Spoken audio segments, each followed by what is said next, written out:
Would you welcome, please, Phil Lynott? Here he is. Oh, look at that.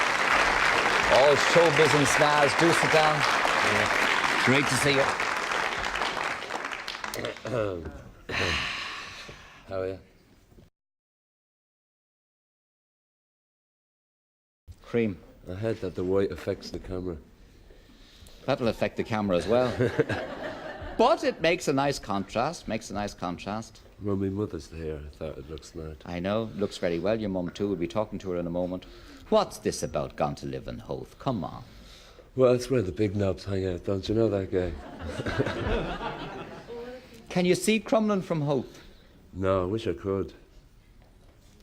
It ruins the image, you know, Phil. Ruins the image. Well, I was looking for a place to live in Ireland because, you know, when I moved away, I thought, well, I must come home, you know, because I really suffer from homesickness. If I don't get back to Dublin, not so much Ireland, Dublin, I'm a real Dublin man. If I don't get back to Dublin within 3 months, then I really start to suffer from homesickness. So when we got married, I sent the wife over and said, see if you like Ireland, and she did. So I sent her looking for a house, and she didn't like the south side because the motorways and all go out that way, you know. So she settled for the north side. Howth. And you're settling in well, are you? Oh yeah, it's great. It's lovely. What are the babbies' names? I have Sarah, which was a song that I had a hit with, and I have a new daughter now called Kathleen, and I'm hoping. Kathleen. I was looking for an Irish name that wasn't too pretentious, you know, like. No, don't get me wrong, anybody who has daughters named this. But you know that, like, when you hear Saoirse or Tara or... Sinead. Yeah, it sounds pretentious. I was looking for a good Irish name. I thought Mary was a bit too over the top, so I thought Kathleen would be nice if you spelt it with a C.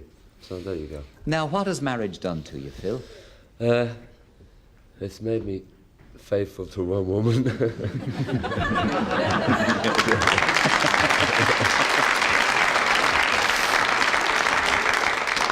That's because the mammy is here, and because herself is watching at home in Howth, but we believe you. Really? Honestly, yeah. Really? I wouldn't have got married otherwise. Really?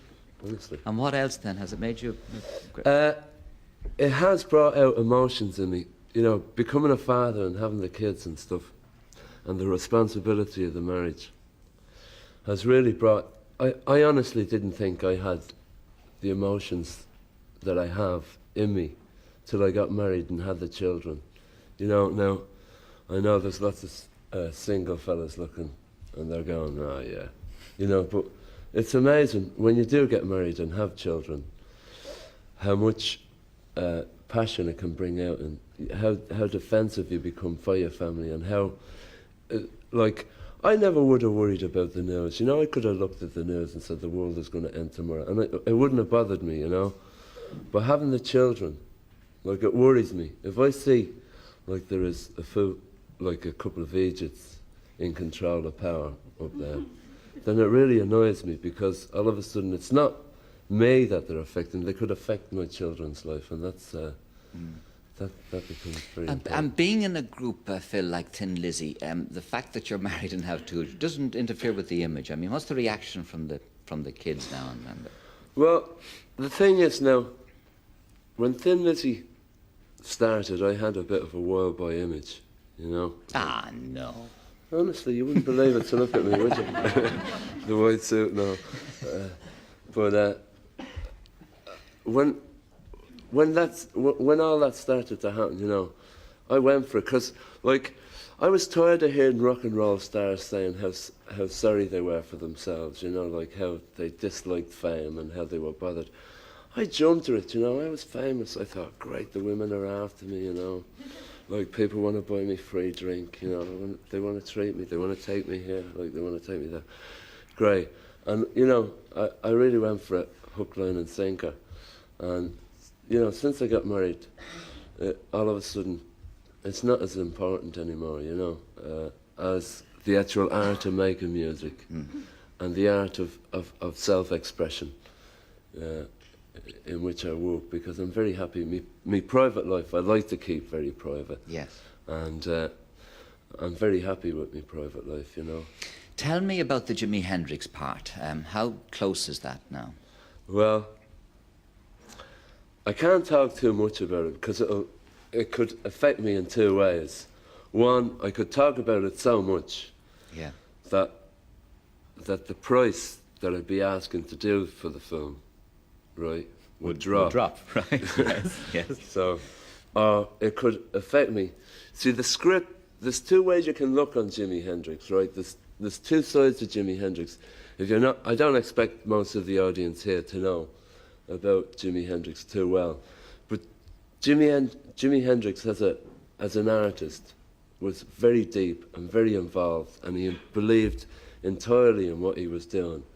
But as a public figure, he was just like fodder for the media, you know, because he was a wild man. Oh, he was. He was like, he indulged in everything, you see.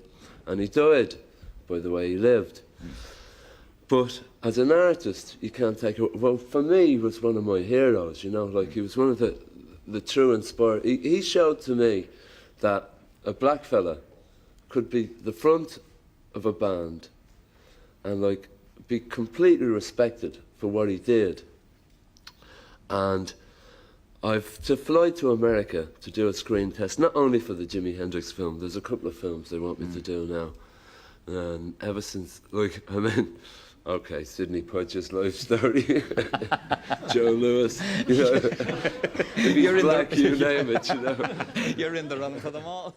Yeah.